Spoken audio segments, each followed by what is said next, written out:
Muy buenos días, hermanos. Que Dios les bendiga. Continúe bendiciendo sus vidas. Vamos a continuar con el estudio del segundo libro de Corintios y vamos a buscarlo ahí en sus Biblias. Vamos a ver lo que Dios tiene preparado para nosotros en este día. Damos gracias a Él por la vida de cada uno de ustedes. Gracias a Dios porque puso en el corazón de cada uno de nosotros el estar aquí presente hoy. Le damos gracias, sean bienvenidos y vamos a estudiar lo que es el cierre del libro de Corintios.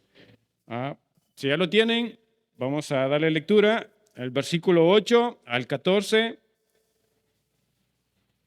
Y la palabra de Dios dice así: porque nada podemos contra la verdad, sino por la verdad, por lo cual nos gozamos de que seamos nosotros débiles y que vosotros estéis fuertes, y aún oramos por vuestra perfección. Por esto os escribo, estando ausente, para no usar de severidad cuando esté presente, conforme a la autoridad que el Señor me ha dado, para edificación y no para destrucción. Por lo demás, hermanos, tened gozo, perfeccionaos, consolaos, sed de un mismo sentir y vivid en paz. Y el Dios de paz y de amor estará con vosotros. Saludaos unos a otros con ósculo santo. Todos los santos os saludan. La gracia del Señor Jesucristo, el amor de Dios y la comunión del Espíritu Santo sean con todos vosotros. Amén. Oramos. Padre Celestial, te damos gracias por esta mañana. Gracias por la oportunidad de poder estudiar tu palabra. Gracias porque a través de ella nosotros podemos crecer. A través de ella tú nos enseñas cómo debemos actuar, cómo debemos de conducirnos. A través de ella tú nos corriges. A través de ella nos edificas y nos ayudas a conocerte cada día más a ti. Háblanos, Señor, habla a nuestras vidas, habla a nuestro corazón, que no sea nuestro entendimiento, sino que sea tu palabra, santa y perfecta, que pueda tocar nuestros corazones, que pueda enseñarnos a cómo conducirnos personalmente y cómo conducirnos como el cuerpo, como ese cuerpo de Cristo, como ese cuerpo del cual la cabeza es el Señor Jesús. Ayúdanos a tener amor entre nosotros. Te damos gracias y habla a nuestras vidas. En el nombre de Jesús, amén. Mientras estaba meditando en estos versículos, y vino a mi mente lo siguiente. Cuando llegó la carta, Pablo envía la carta a la iglesia de Corinto, o a la iglesia que está fundada en Corintios. Y pensé, nos llega una carta y pensaba, ¿cuántos de nosotros enviamos una carta o recibimos una carta? Quizás los que anden entre 30 y 40 hacia arriba hayan tenido o hayamos tenido la experiencia de enviar una carta. Quizás las nuevas generaciones, los de 15 hacia abajo, no hayan tenido esa experiencia de recibir lo que es una carta. Gracias a la tecnología, gracias a las redes sociales, ahora qué fácil es tomar un teléfono y enviar un mensajito. Entonces pensaba y meditaba, las nuevas generaciones quizá no tengan esa experiencia de haber recibido o de enviar una carta, o quizás sí la hayan tenido. Y pensaba, ¿qué alegría o qué emoción puede causar el recibir una carta? Sea que ésta lleve buenas noticias, o sea, una carta de trabajo, puede causar alegría o puede causar tristeza. Y pensaba, al momento de que esa carta llega a la iglesia y los hermanos que están a cargo, los hermanos ancianos o el que estaba pastoreando esta iglesia, y llega a la comunidad, llegan al servicio y le dice, tenemos una nueva carta o vamos a leer la correspondencia. Y pensaba, en el comité a veces nos reunimos y decimos, ¿tenemos correspondencia? Sí, sí tenemos. Tenemos esta carta o esta nota o este correo y nos dice esto y nos desglosa lo importante de la nota. Ahora, pensando en esta carta, no sé si solamente era un solo rollo, o eran varios rollos, o eran varios papeles, pero me imagino a esa persona dándole lectura a toda la congregación que estaba reunida ahí en la iglesia de Corinto. Y dando esa lectura y los demás hermanos escuchando lo que el apóstol Pablo le dice a cada uno de ellos. Y pensaba, dentro de la congregación está aquella persona a la cual el apóstol Pablo le llama la atención. Estaban los demás hermanos,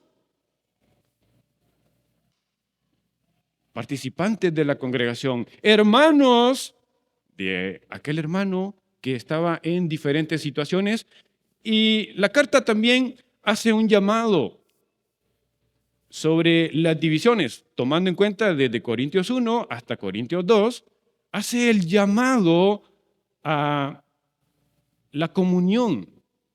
Uno de los problemas que había era la división también. Y miramos una secuencia de problemas que el apóstol Pablo trata de corregir. Y trata de corregirlo no en sus fuerzas, no en su sabiduría.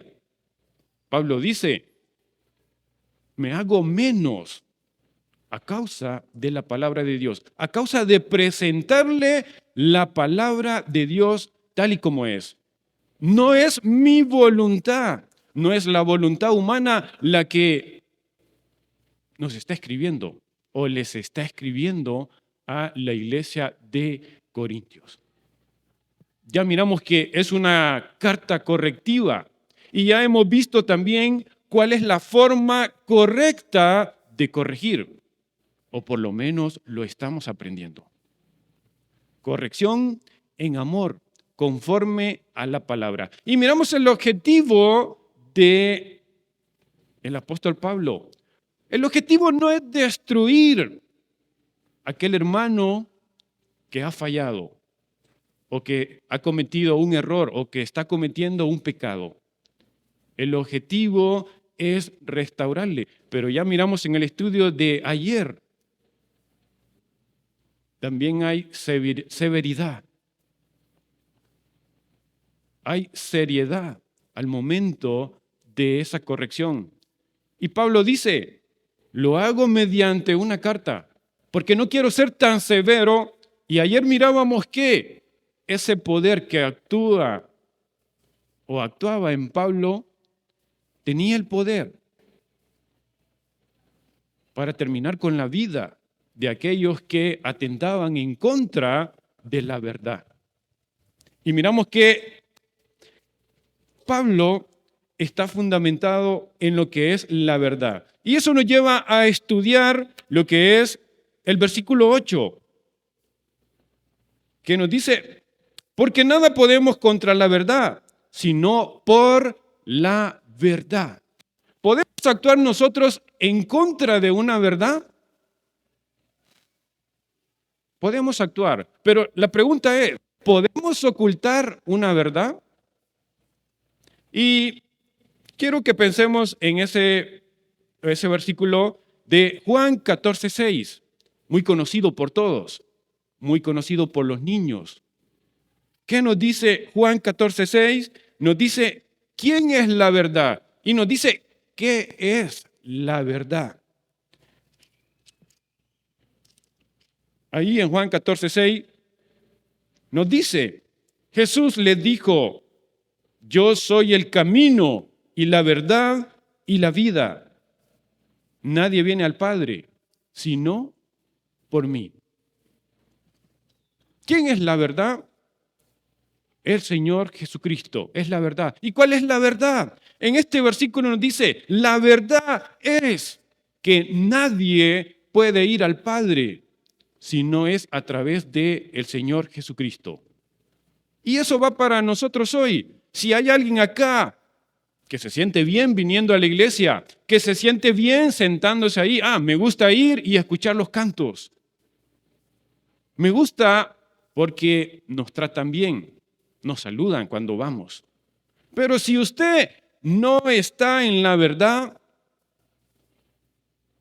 hoy usted necesita la verdad. ¿Y quién es la verdad? Que el Señor Jesucristo.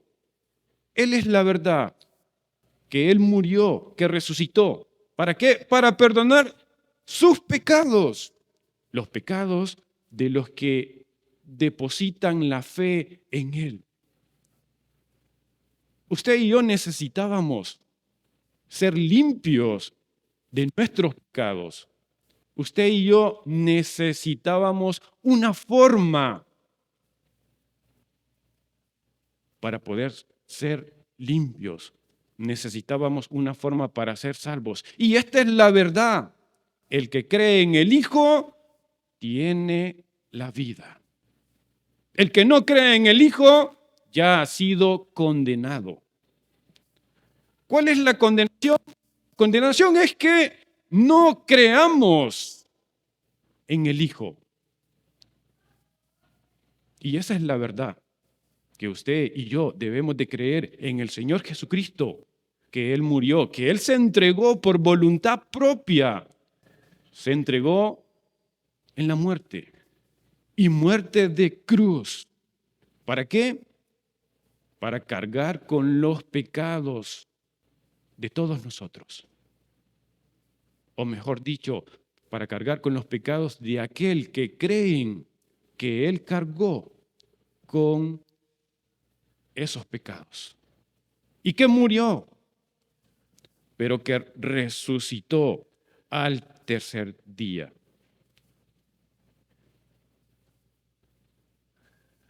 Esa es la verdad. Y la cual Pablo defiende esa verdad. Y ya estudiamos que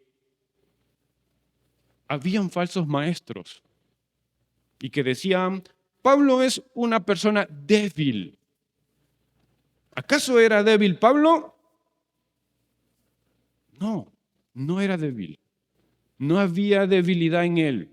Pero si nos centramos como ser humano, quizás sí, era una persona débil. En su humanidad, hablando de su humanidad, no de su estado físico, sino hablando de su humanidad. Porque como humano no había nada bueno en él. Pero como maestro y apóstol, seguidor del Señor Jesucristo, no era alguien débil, no era una persona que tenía debilidad. Y así, cada uno de nosotros que estamos en cuerpo, cada uno de nosotros que somos hijos del Dios Altísimo, hijos de nuestro Dios, humanamente somos débiles y podemos decir, no, quizá yo no pueda hacer tal ministerio, pero en Cristo Jesús usted no es débil. En Cristo Jesús yo no soy débil. En mis propias fuerzas soy débil y no puedo hacer nada. Pero en Cristo Jesús no hay debilidad. Todos los que estamos aquí, los que hemos depositado nuestra fe en el Señor Jesucristo, no somos débiles por medio de Él. En Él somos victoriosos. En Él tenemos la victoria. ¿Y cuál es esa victoria? Que ya no somos condenados. Ya no somos esclavos del pecado. Somos siervos de nuestro Señor. Ahora, algo importante. Si decimos que somos hijos de Dios, pero no le servimos, eso va en contra de lo que nosotros estamos proclamando con nuestra boca. Si yo digo, sí, soy un hijo de Dios, pero si yo no estoy sirviendo a Dios, entonces eso va en contra de lo que estamos diciendo. ¿Por qué? Se mencionó ayer. Tiene que haber frutos en nuestra vida. ¿Cuáles son esos frutos? Se mencionó los frutos del Espíritu. Gozo, amor, paz, paciencia, benignidad, bondad. Y sigue la lista. Entonces, nosotros como hijos de Dios debemos de manifestar estos frutos. Y posiblemente no los manifestemos todos a la misma vez. Pero sí debe haber una evidencia de que hemos depositado nuestra fe en Él. Debe haber una evidencia en su vida. Y ayer uno de los puntos era examinaos.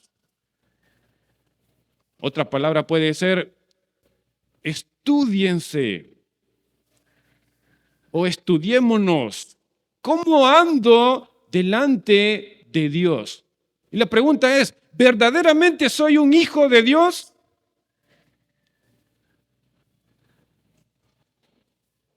Preguntémonos, ¿realmente somos hijos de Dios? Y es una pregunta personal. ¿Cuáles son las actitudes que presento cuando estoy fuera? ¿Cuáles son las actitudes que manifiesto? ¿Cómo es mi comportamiento? ¿Hay egoísmo en nosotros? Claro, somos personas egoístas. Pero como hijo de Dios, debo actuar sin egoísmo. Y puedo hablar o podemos meditar más sobre cuál es la verdad. Pero el punto importante es que usted permanezca en la verdad. Eso es lo importante. Si usted permanece en la verdad, los frutos se van a manifestar en su vida. Y usted puede decir, y mientras se examina, pero yo antes era así, pero experimenté la verdad. Vine a los pies de Cristo y Él ahora es mi Salvador y quiero ser un hijo de Él. Y demuestro que soy un hijo de Dios. Y eso va para todos nosotros. Eso va para mí. Tengo que examinarme. Tengo que ver si realmente el Señor Jesucristo está en mi vida. Si realmente el Señor Jesucristo es mi Salvador. Y por eso les decía ayer, examínense, examinémonos. Y puede ser que usted realmente sea un hijo de Dios, pero que no está caminando en rectitud, que no está caminando conforme a sus mandamientos. Y por eso nos dice, examinémonos. Examine su caminar diario. Y nos decía Gary, aquí en la iglesia todos parecemos cristianos. Aquí en la iglesia todos somos buenos. Examinémonos en nuestra casa, examinémonos en nuestro hogar. Y esa es la verdad. Esa es la postura del apóstol Pablo. Él hablaba conforme a la verdad. ¿Qué verdad? La verdad que Dios le dio, la verdad que Dios le reveló cuando le apareció allá camino a Damasco. Y el versículo 9 de Corintios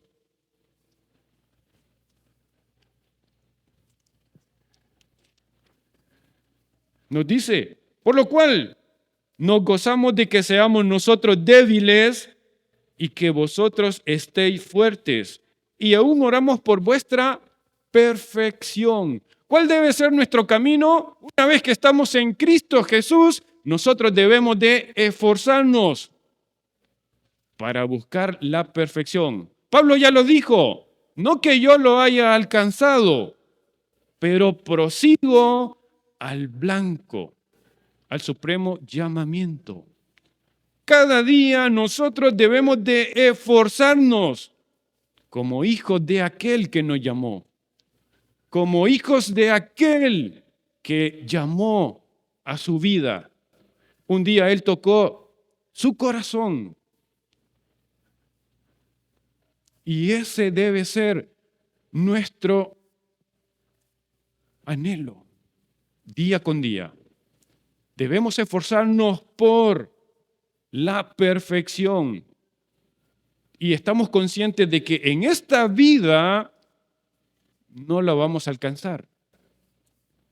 Pero hacia eso nos dirigimos hacia cuando Cristo venga o Él nos llame y seamos transformados y seamos perfectos. ¿Pero qué significa esto? No significa que como estoy en la tierra, voy a hacer o voy a andar como yo quiera. Voy a andar según mi voluntad. Recuerde, ahora somos templo del Espíritu Santo. El Espíritu Santo mora en cada uno de aquellos que han creído en el Señor Jesucristo. Y como templo del Espíritu Santo debemos de dejarnos guiar a través de Él. Que Él actúe en nuestra mente y actúe en nuestro corazón. Y Pablo dice, si nosotros somos débiles, no importa. Y no se estaba refiriendo a su vida espiritual. No era que había debilidad en su vida espiritual. Quizá él estaba en una situación difícil al momento de enviar esta carta. Ya miramos los problemas que habían acerca de los falsos maestros, donde decían, Pablo es alguien débil. Nosotros somos más fuertes que Pablo. Nosotros tenemos mejores palabras que Pablo. Pero Pablo con amor viene, escribe esa carta y le dice, no que yo sea débil. Entonces, si regresamos muchos años atrás, cuando el Señor Jesucristo andaba en la tierra, podemos decir que, o afirmar que el Señor Jesucristo era débil.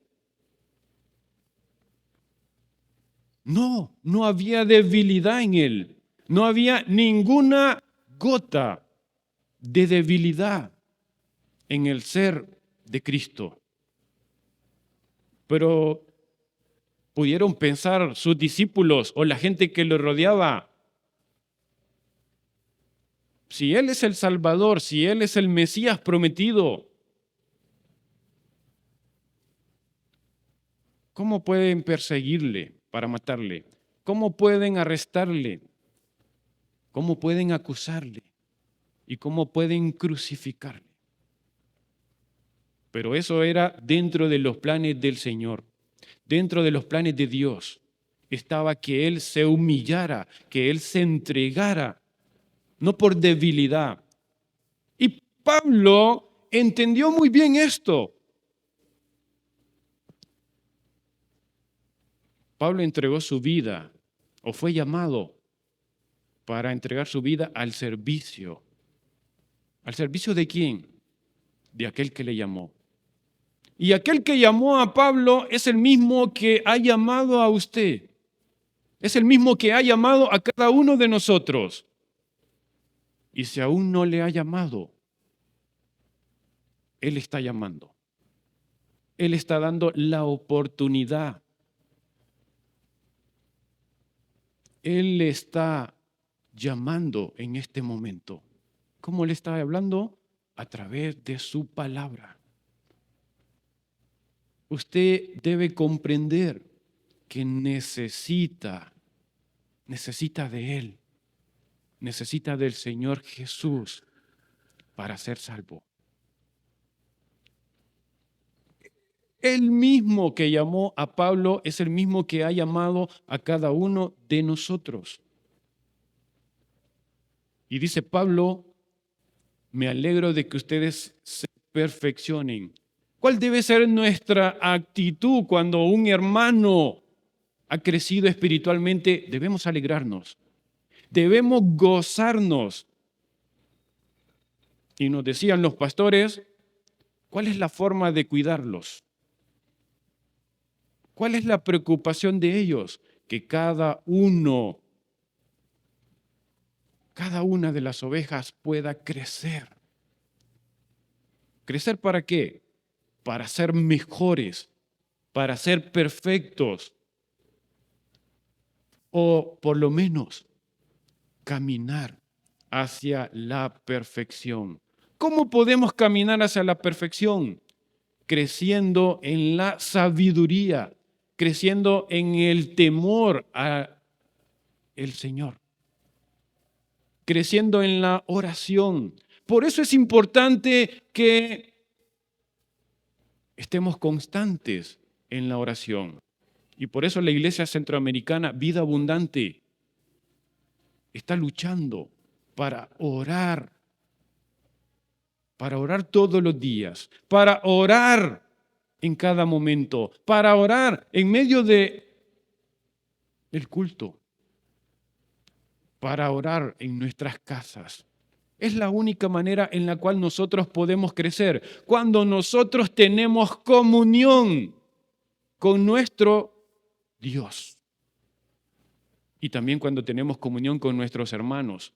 Nuestros hermanos nos confortan, nuestros hermanos nos ayudan, nos motivan, o por lo menos debe ser ese el motivo de poder animarnos los unos a los otros, que nos ayude a poder madurar espiritualmente, que nosotros podamos caminar hacia la perfección, que cada día nosotros podamos avanzar y crecer.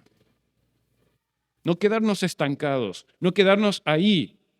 Un día levanté la mano, el Señor Jesucristo ahora es mi Salvador y ya. Nosotros debemos avanzar hacia adelante, debemos de crecer. Usted debe crecer. Y recuerdo una de las predicaciones, ¿cómo puede crecer?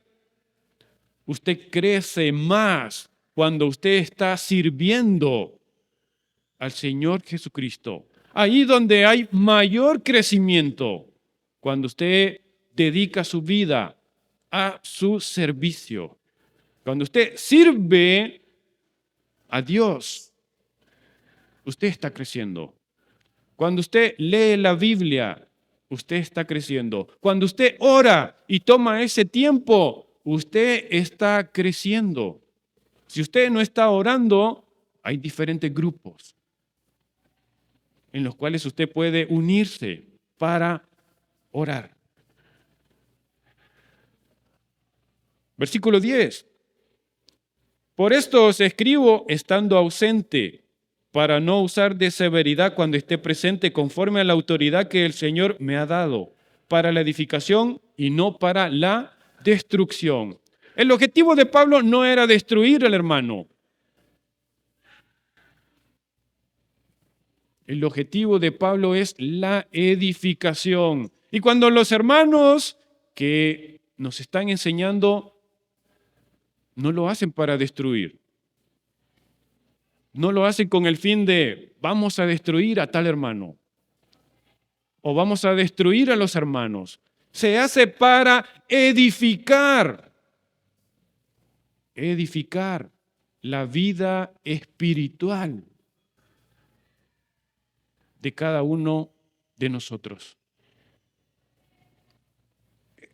Ese es el objetivo. La edificación de los hermanos.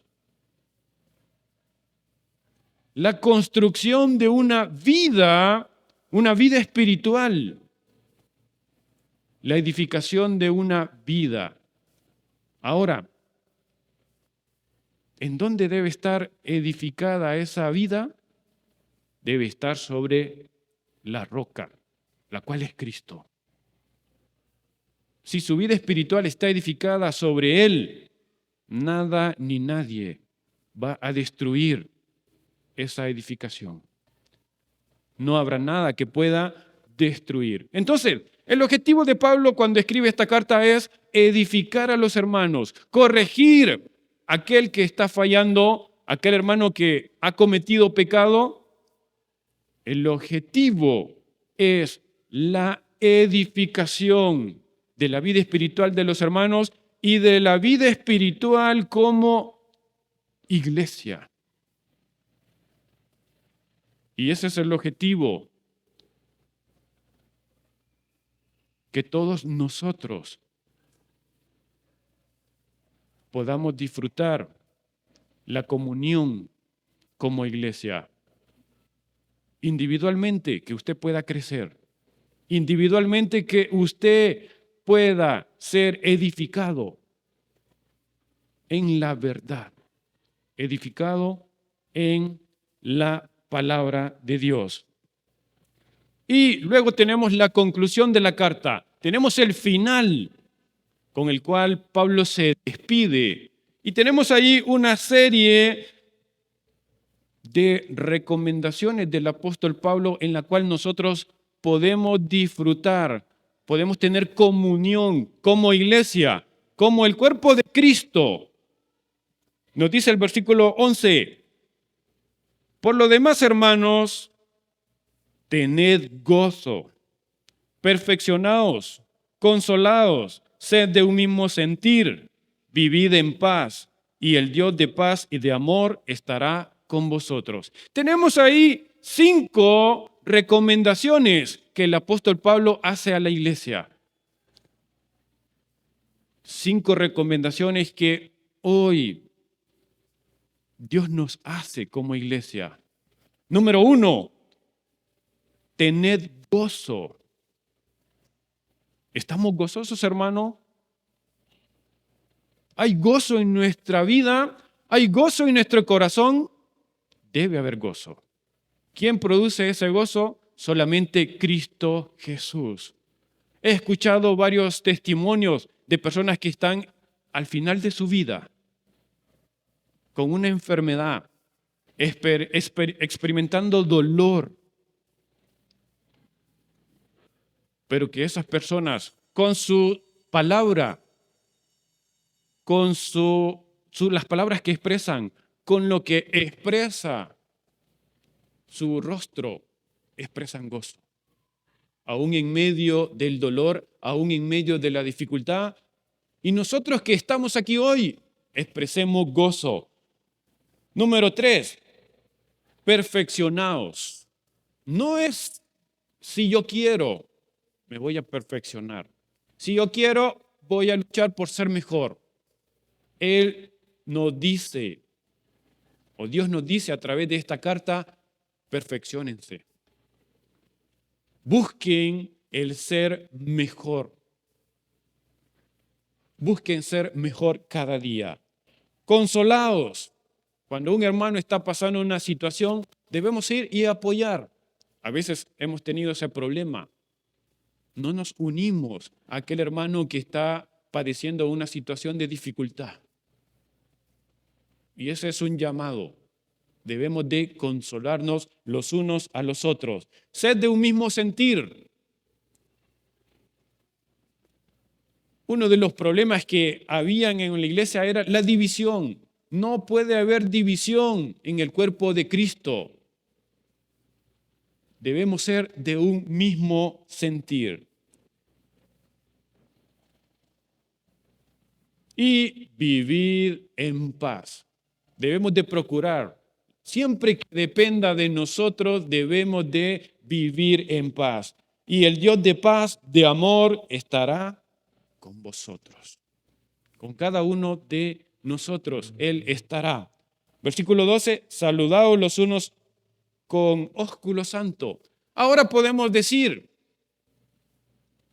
no acostumbramos a saludarnos con un beso, pero sí con un abrazo, con un apretón de manos, que haya sinceridad cuando nosotros nos saludamos.